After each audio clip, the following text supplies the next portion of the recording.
Hello, and welcome to Varn Vlog.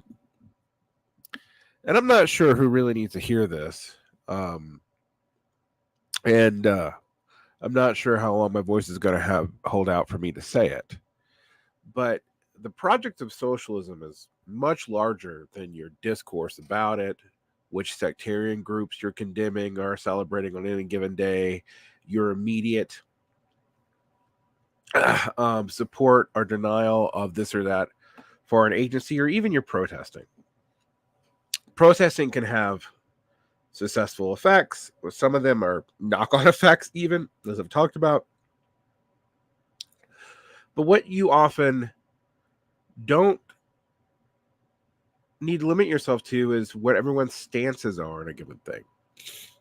Today, we're dealing with the fact AOC took a rather predictable milquetoast and kind of condemnatory stance towards the protesters.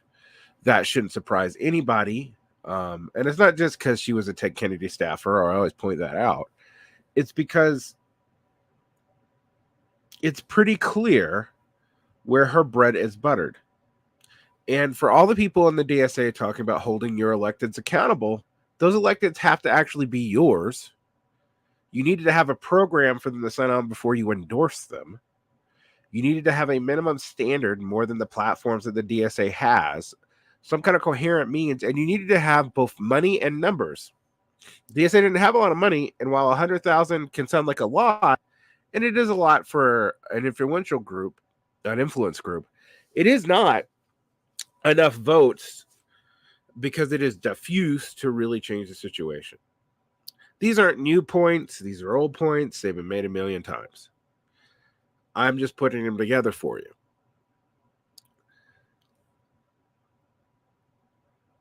Why then do we get stuck in this sort of debacle? Why do we go through this time and time again? And as I say, stuffy from a head cold that I caught coming home from DC, the CLR James panel went very well. Thank you, Daniel Tutt, Ethelbert Miller, Jason Miles, Pascal Robert, etc. They didn't give me the cold. The plane did. But thank you, everybody who came out. But when talking about this in the DSA, we have to think about the fact that the momentum of the Bernie movement and the kind of anti-political moment that everyone saw develop in the aughts led a lot of people to think that you could skip steps to building political movements. And skipping those steps has consequences.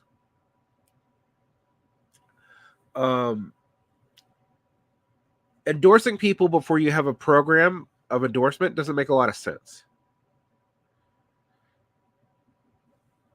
Going off about sectarian groups of 100 to, let's say, several thousand doesn't make a whole lot of sense either. None of these groups, whose average membership is probably about 400 to 500, are going to radically change anything. So there's a lot of this that isn't even LARPing. I've actually become kind of pointing out to people that LARPing is a natural stage when people don't know what to do. And this is not a new thing. This is not a product of modern media, although modern media accelerates it and makes it worse. People learn the new by play acting the past. All right, Marx makes this point in the Brumaire, but it can be pointed to over and over again. You don't have to be a rabid Marxologist to pick that up. But at the same time, most of this exists in the realm of symbolic mediation, in the realm of discourse. You can't do anything about ARC. Even the endorsement, let's say the DSA pulls the endorsement. Who does that hurt? Does that hurt AOC? Is Alexandra Ocasio-Cortez going to lose her district because the DSA stopped endorsing her?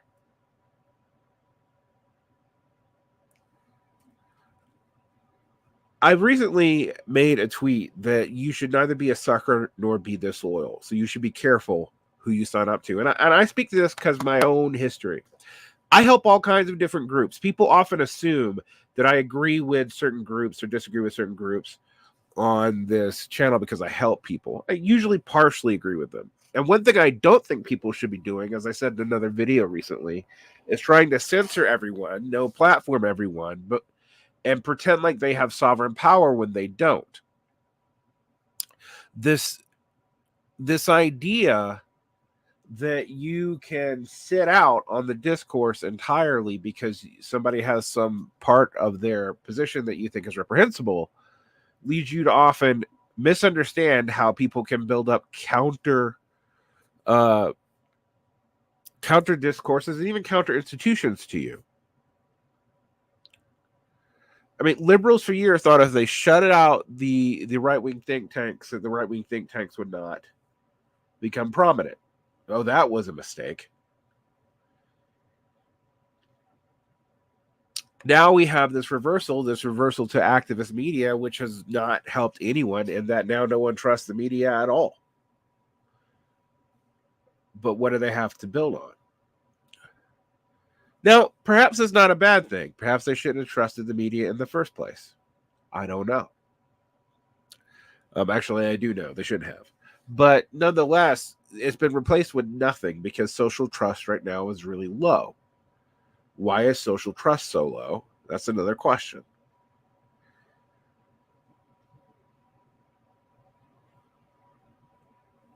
But this project is larger than what you say about it. It's larger than what I say about it. It's larger than who you endorse. It's larger than people pretending to have radical politics when they take very militant stances on things far away but don't do anything domestically. It's larger than the parasocial choices you make. You're not going to do away with parasociality. All right. I used to think it was a problem. Now I just think it's a given. In fact, the line between parasociality and mediated sociality is actually thinner than any of us are comfortable with. I see that when I go to a show and meet people in person who've been interacting with me in a one-way street for years. Now, there's an asymmetry there, and one that can be really, really deceiving. You can think you know me when you don't. And I can feel like that you don't know me when you know more about me than I probably realize. But that's not the same thing as building political institutions. It is part of it, though. And this idea that we either have in-person mass movements or parasocial whatever streamers, that's a completely misleading and misguided scenario. I don't really know what to tell you about that. Beyond the fact that it can make you feel like you're doing something when you're not. And right now, there's a lot of trends that are moving away from the left of the millennial cycle, where you see like radicalized Gen Zers. But we have to admit that most of the stats indicate that Gen Z is actually more depoliticized than millennials are. And that shouldn't surprise us. Their children are Gen Xers. They're a smaller generation. They're, when you're focusing always on the young and college students as the moral voice of the left, whatever that means, I guess those who have the leisure time to participate, what you're also forgetting is these people don't have long memories. When you're 16 to 20 years old or 20 to 24, 4 years is a long time. When you're dealing in the cycles that build politics, you're dealing in cycles of multiple generations. So these discourse patterns and people not knowing them gets frustrating. It's frustrating to me because there's an immediacy to all this. If you depend on the discourse, you're always going to depend on the next thing that comes out. But you have to remember with someone like me, when people go, oh, you're not explaining everything to us. Well, I've been doing this for 20 years. There's a back catalog. You can find most of it. For now, literally since 2011, so over 13 years ago, I have been broadcasting on some platform. Not all the time. And if you really look, you can find my writings going back to 2004. You can even see before I was a leftist if you really, really try. It's getting harder, though.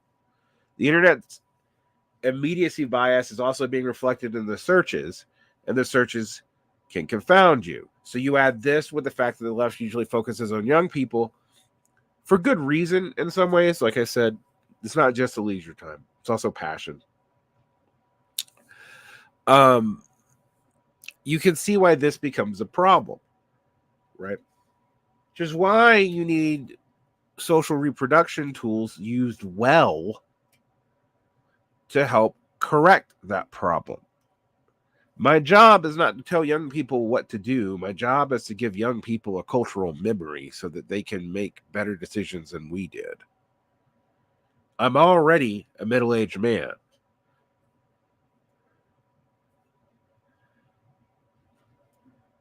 But this focus on symbolic mediation and culture, people tend to react two ways about it. Either they pretend it doesn't matter at all. Sometimes Daniel Besner does this, and that somewhat frustrates me. Or they pretend that's all that matters, and this is a very liberal concern, but you see it in other ways too. Like going through and removing any language that was developed by some horrible person is not a way to change the way the language works. Most words, you're not going to know their origins. So focusing on the discourse is usually going to be a problem, but a lot of people don't realize they're focusing on the discourse. It's the obvious stuff, the fights over things like Gamergate, etc. But there's subtler stuff, like focusing large amounts of your discourse time on sex that, like I said, are relatively small and don't have a lot of pull in the general society.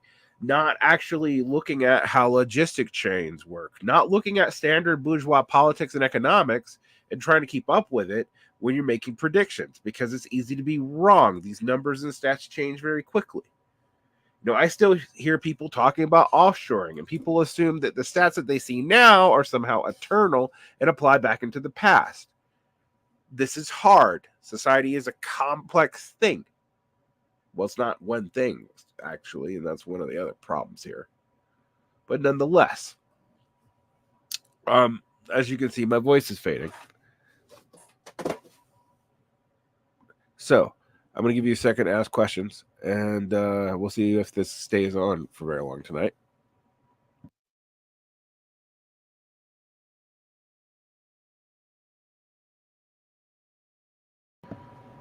This is why live streaming while sick is not a great idea.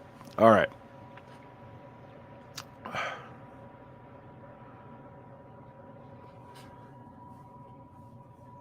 I have to ask, though, why do we care who these people endorse? I mean, I do think, holding elected accountable, and there's a way in which members of the squad have become liabilities to the DSA. There's also a way in which, since you have no program, it looks like how you would be loyal to the DSA, other than its platform planks, is real hard. Like, it's hard to know how that organization is going to go. And this is not to defend AOC. I would have never endorsed her in the first place. There's a difference between, for example, critical tactical support and public statements. There's a difference between tying yourself to someone publicly and just informally supporting them. There's a difference between a lot of these things. I am not one of these people who think communists can completely go it alone before they have power. That doesn't make any sense. It's a way to be in smaller and smaller sects where you feel right but have no influence whatsoever and just wait forever.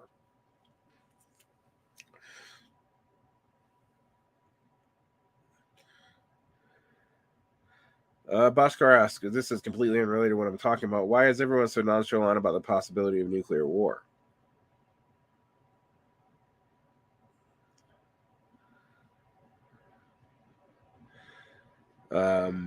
I suspect it's because you've had many, many, many close encounters before, and so people assume that it'll never happen. That, however, is a black swan problem.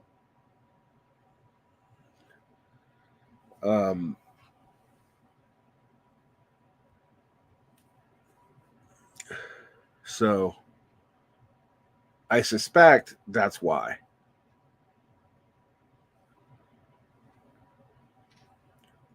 Starson Stewart Roller's inverted thought. I don't know enough about it.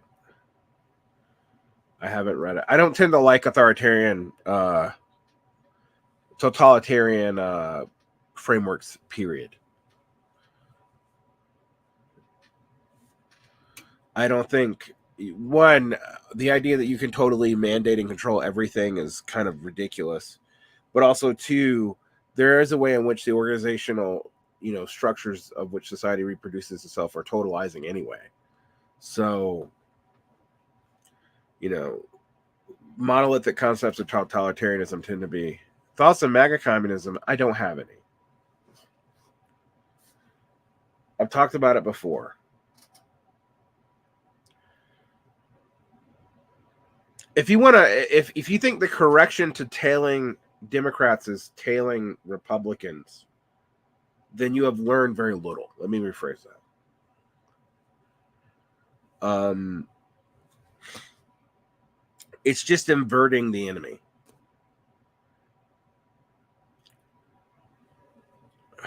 And a lot of these people, just like the DSA starts to collapse the moment Biden wins, you will probably see the same thing with MAGA communists, just like you saw with the alt-right in 2016. These modal groups are only useful for bringing about the appearance and the discourse of vitality, usually where there is none. And all this stuff is buyable. You can buy all these shares and bots and stuff.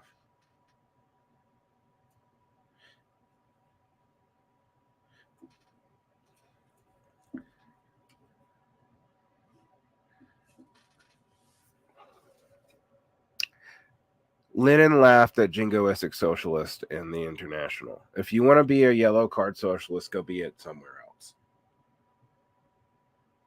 If you don't know what that means, you need to learn more about the history of socialism. Go ask your guru.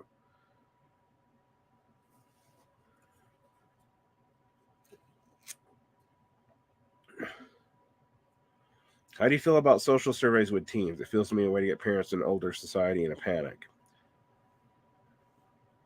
Well, you have to do some research on the teens. There's social reproduction problems right now. I think you have to deal with that. But you're right. Anytime we look at that, it does seem every older person into a tizzy. But of course, really it implicates the older people too, which is what they don't want to look at. And by the way, I want to respond to Morpheus. Most people who tail the Democrats in the Popular Front also thinking they're making progressives move into socialism instead of weakening their own belief. If you hang out with someone, you're going to become them eventually. Communist independence means exactly that and nothing else.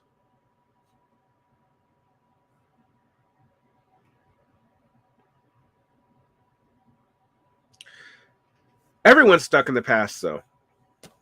It's not just Marxist. Like, this is a general society problem, Berserker.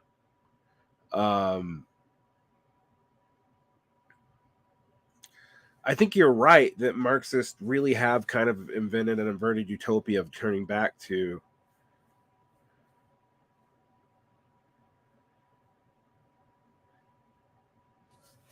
Bolsheviks shot Narodniks. I want you to remember that.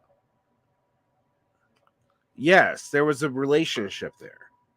Communists have a relationship with the whole society, but I'm not going to sit here and justify what you think you want by selective readings of very sketchy history.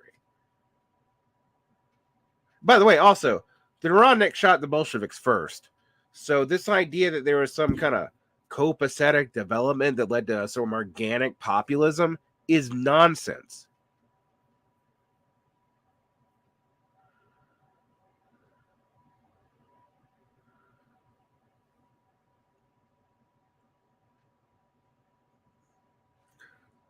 Don't be so stuck in the goddamn discourse. This goes to all of you.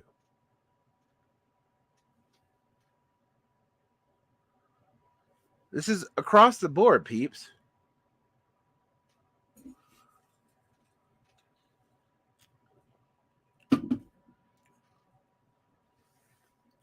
Let in a week or two, do you think it's actually going to matter what AOC said today? I mean, it might.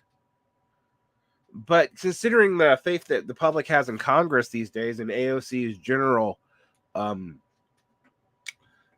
polls around progressives, it seems like all this is theater for funders.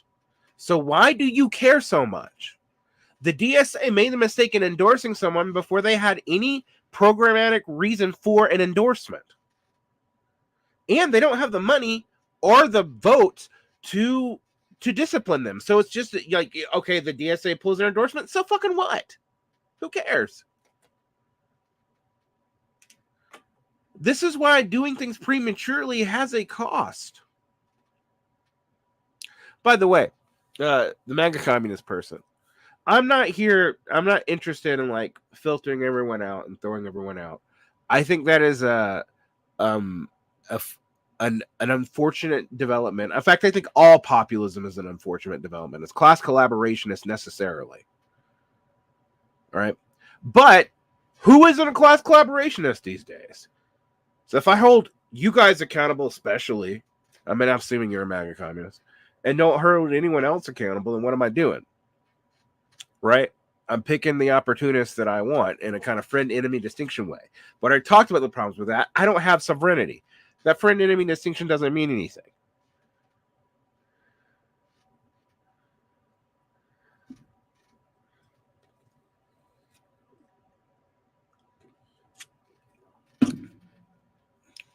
What the DSA should do right now is pull all endorsements and get its shit together and figure out how it can revitalize itself without revitalizing the center of the Democratic Party. If it can't do that, which, by the way, the Dirty Break, like both Project 25 and the Dirty Break stuff share some things. Project 25 is real. It's not just a thing invented by Democratic operatives to scare you. However, it's been announced long enough that elements of the government can respond to it before Trump even takes power, if he does.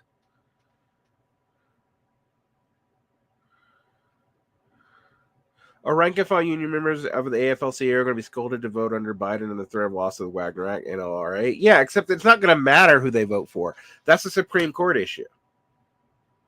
And it's not like the Supreme Court's going to change in time for it to be undone. I mean, here's the thing. Like, when Democrats use the Supreme Court to get you to vote, that's almost always a trap. They could do something about the Supreme Court now, and they don't. So just always remember that. They're blackmailing you. Yeah, they're going to scold you. I mean, that's what they do.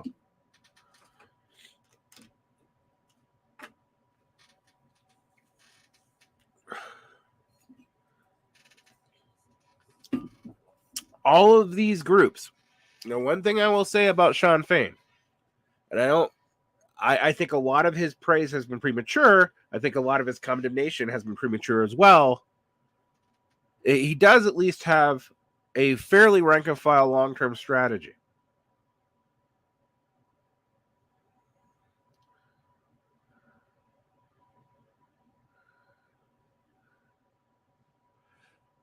Populism is necessary in countries where the proletarian is a majority of the population. You don't live in that country, my friend.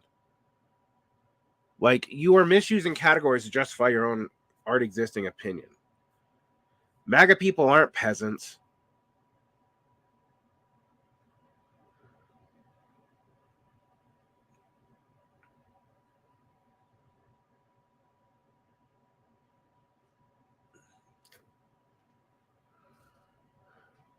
The Populist Party in America died partly because of William Jennings Bryan's consolidation into Democrats, which actually presages any other popular front. It's kind of the first one. But the other reason it died is because there were no more sharecroppers.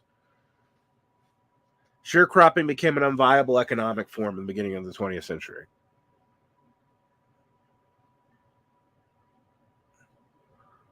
So if you want if you want a populism that's mostly about making inroads into the petite bourgeoisie in rural countries and the rural part of the U.S. countryside, you're going to be put them in direct conflict with the majority of proletarians in the same country. And I see this because a lot of MAGA communist nonsense is redefining stuff so that you can justify kicking out some people who are more clearly proletarian to make alliances with people who are more clearly not, because of cultural reasons, which is why it's tailism. It's tailism, just like tailing the Democrats is tailism. It's functionally no different. I'm just tired of people pretending. Look, are you coming here to actually engage with me, or do you want me to flatter your already pre-existing notions? Because it's not going to happen. You're welcome to stay here. I'm not going to boot you out. You're definitely engaging in good faith. I'm just telling you that this is a weird, failed strategy. I don't see the purpose, and Marx and Engels and Lenin all warned about tailing the cultural norms of even workers.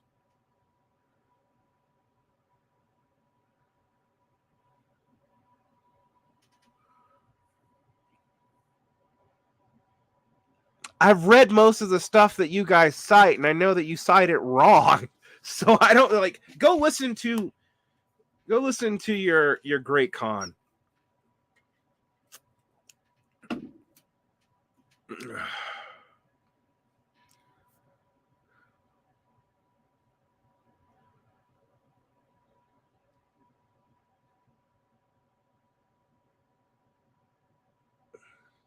Anyway, the peasant movement was more than peasant, though. Yes, it was. There's also a lot of petite bourgeois, which is all you would get now from such a movement. These historical analogies really start to break down when you actually do actual political communism. Not political communism, actually political analysis of the situation. And it's not. I mean, to be fair to all of these different groups, you're hardly the only group making such a weird sort of anachronistic reappropriation of historical context.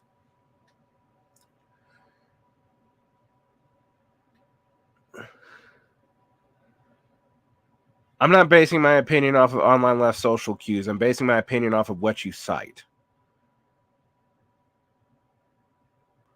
which I've read in detail, which is why you guys come out here, I think.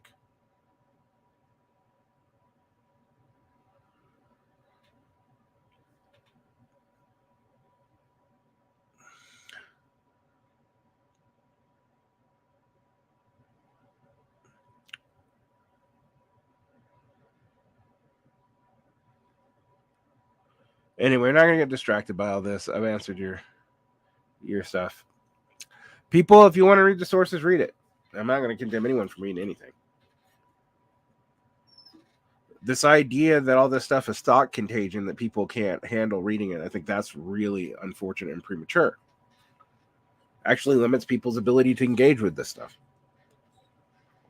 And I say that too. I engage with all kinds of people who don't agree with.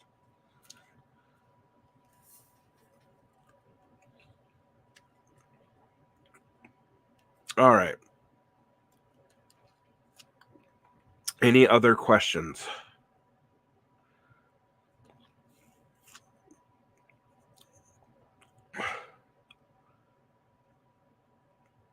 I'm clearly losing my voice, so this will not be one of those epic sessions. In fact, I'm drinking just so I can continue talking. And I have to do an interview tomorrow, so ask good questions. I don't understand the union optimism. I'm not optimistic on it. I think it's just the only thing people have. There's real labor militancy, but I don't, as of right now, the only unions where rational class strategies are working are maybe logistically kind of important, but they are shrinking industries. So, but people don't want to look at that. I mean, people don't want to look at a lot of this stuff, and a lot of stuff isn't about ideas, right? I think, like, you need theory, you need ideas to process this. Why does it matter that there's a sequence of revolutions, not this one?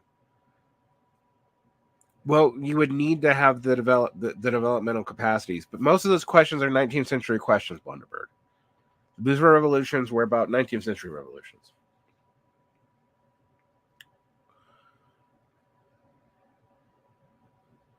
Oh, service workers can't get unionized for shit for various reasons. They're temporary workers. They're small shops. No one's even talked about franchises, etc. All this is a problem. How do you think autonomous thinking is now useful in the U.S. situation? I'm not sure that I do. I mean, other than the problems that pointed out with just flat blanket sectional bargaining, it seems like look at Navarra Media. Started off as autonomism, ended at Owen Jones. Everything ends out in the desert of the real, where you start trying to run to other people and try to recontextualize things from the past. Because right now, people don't feel like there is much of a future. This is my point about social reproduction right now. Like, the reason why so much of it's nostalgia being repackaged at you, it's not that doesn't always happen. Cultures work off of replaying things from the past. But it's that literally right now people seem to feel, for whatever reason, that that's primarily all there is. At least in the West. But some of what I'm seeing indicates that it's even larger than that. Now, I don't have a good theory that I'm willing to stake claim on. But what I'm definitely willing to say, and I'm going to say this to all of you, will your next political movement survive the next shift in electoral politics? Because the answer is no. Then what was the fucking point? All right. Unless you have another question, why is neo-workerism coming back when it doesn't seem like it made the difference as it didn't decline? I think neo-workerism is coming back because we've gone through the various stages. I'm still trying to work out how this works, but if you look at the way the quote millennial left, and by that I mean the left from 2008 to last year, operated, it was a repeat and removal of prior things almost backwards. So we start off with kind of neo-reformist anarchism. That manifests in Occupy. People move away from it. You see a return of ultra leftism in certain academic circles, and in certain places online. A lot of people get frustrated with that, and they get into the Bernie movement. The Bernie movement happens. It doesn't succeed. Trump emerges, and everyone goes into Popular Front resistance. The other thing that the Bernie movement was a recapitulation of neo-social democracy at the end of the New Left. I mean, Bernie's literally that guy. I mean, Chris Catrone isn't wrong about that. Then when that fails round one, we get in the Popular Front, the fight against fascism, which we've seen every time there's a Republican president since Reagan. That hollows out too, and we're back now in neo-workerism and also in focus on activist specific foreign policy issues like the odds. So we've gone full circle, but we've gone full circle twice. But the people who are encountering through Twitter don't have the history to do this. So they might know selective history, like people are educating them about this or that from the Soviet Union, but they don't know their own immediate history. What happens to the left when Trump wins? Complete surrender to centrist Dems? I have no idea. I think that's exhausted. I think the Popular Front seems pretty exhausted. It might be what happened under Bush Sr. I have no idea. It also depends on how much mobilization there is around Project 2025 and who actually wins Congress. Right now, the electoral map looks like Trump wins the popular election, but Biden wins the electoral college, weirdly.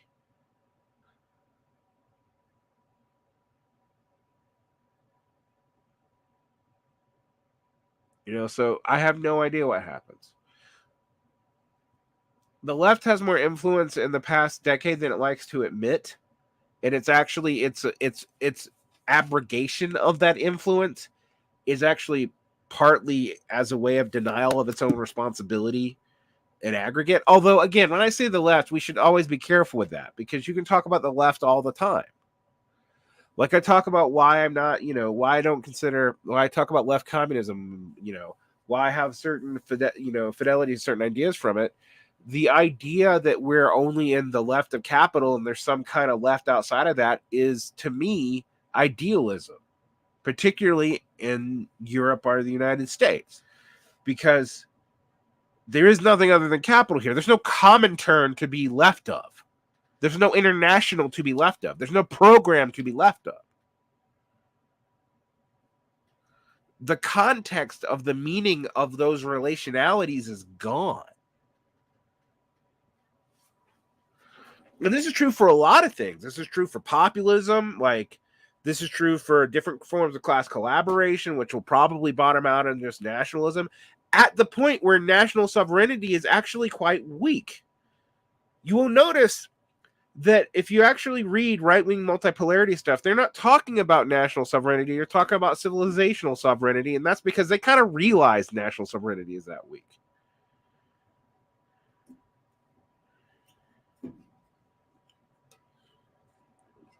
Isn't Project 2025 just a policy proposal? Yeah, and some of it's obviously impossible. Like, if you tried to put the U.S. on the gold standard, the military would probably coup the president. I mean, like, come on.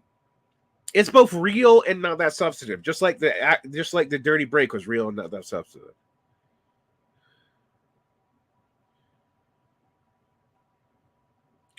I've talked more about heterodox economics perspectives besides MMT. I would love to go into some of the other ones. The problem is they're not dominant right now. They're hard to get on the show. I mean, Marxism is separate from MMT. I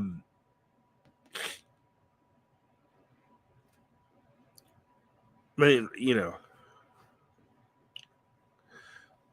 honestly, I need to cover all the economic perspectives a little bit better, but MMT was the one everyone was interested in because it was kind of the way people were talking from 2014 to 2020. Clearly, there's problems with it. Did you read Jehu? Yes, I read Jehu. I blogged with Jehu in 2011.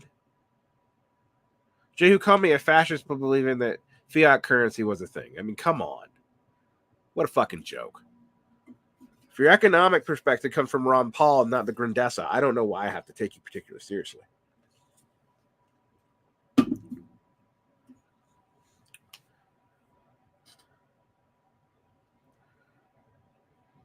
Just everybody calling each other fascists forever now.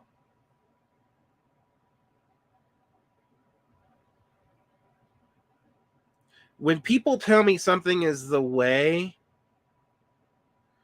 I am assuming they're in a religious hype project. Just going to tell you that. You don't know the way, or you would already have achieved it, and you're not. And a bunch of posting online to alienated people in basements is not the way to do that.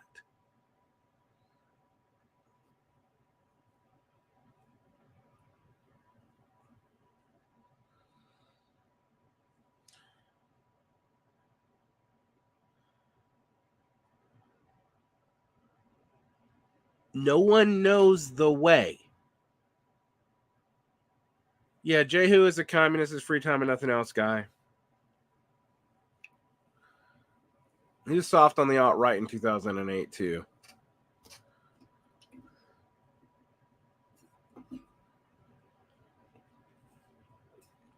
I have a day job, motherfucker, and I'm a union rep, and I have a spouse. No, we're not all the same. Well, excuse me, I have a partner. We're not married yet.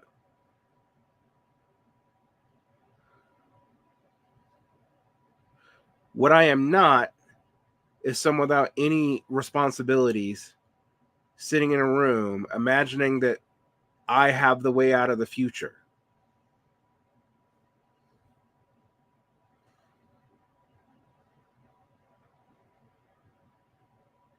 No, everyone is alienated, but we're not alienated equally. Discourse patterns. Discourse patterns do matter, but they don't matter this much, and it's definitely larger than that.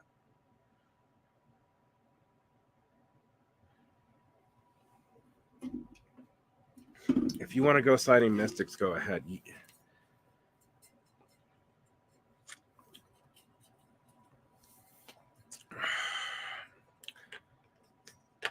Starmer's going to win in the UK, and it's not going to matter that much. It's going to lead to Labour feeling like that it can double down on Blairism. France, who knows? Mélenchon is unlikely to be able to work it up. Who knows what Le Pen's going to do? And I don't see how Macron makes everything hold. The EU looks like a basket case right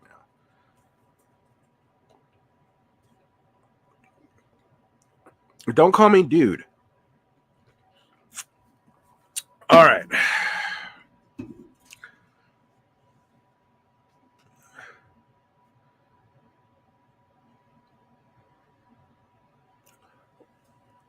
What is MAGA communism other than a bunch of people getting on right-wing cultural affiliations to attract maybe petit bourgeois elements in the rural countryside to parasite off of a movement that was largely led by Republicans, which I'm not sure you would have any cachet with.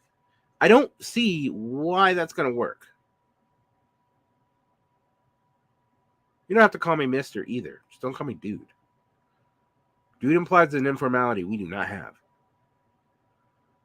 Mr. implies a relationship of authority we don't have either. We're peers. All right.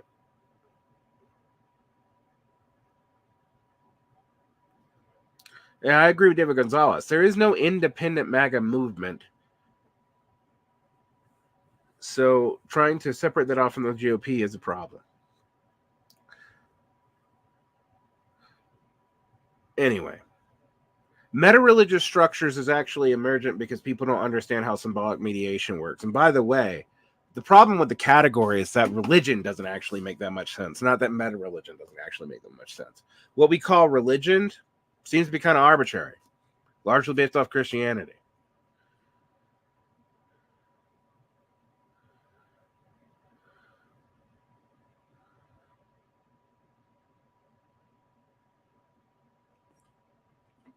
Oh, man.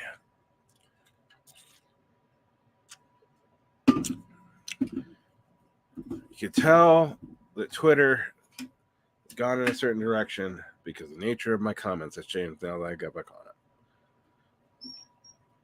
I'm going to ask you a question. A serious question.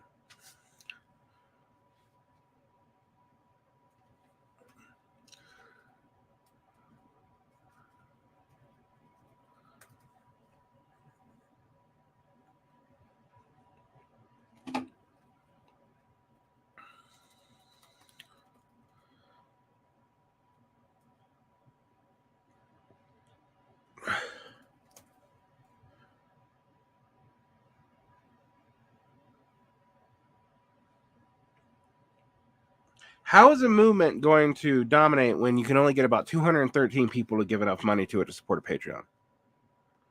I'm an individual dude and I tripled that. Now, I'm not claiming to be a political movement either. Yes, way more engagement on all the socials because you can get that from other things. Man, you don't even need to buy it yourself. Someone might buy it for you. But what actually shows engagement, unfortunately or fortunately, is people putting skin into the game. And that's true for a lot. I mean, like, I'm not calling you guys out. That's true for tons of people on the left. So, yeah, I'll read the theory, but you're going to tell me this is a mass movement. You got to prove to me it's massively successful, and you don't have any proof. Not any proof of thickness and basement. You get your funding from streams, which can be bought from bots. My fucking God. You fucking don't understand how these things work. That's why I don't monetize streams, dipshit.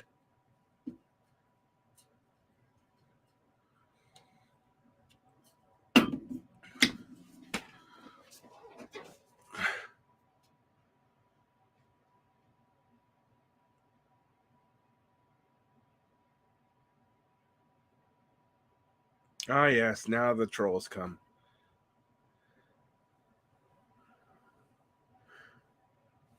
We're going to end this stream. Keep your peace, except for those of you who don't deserve it.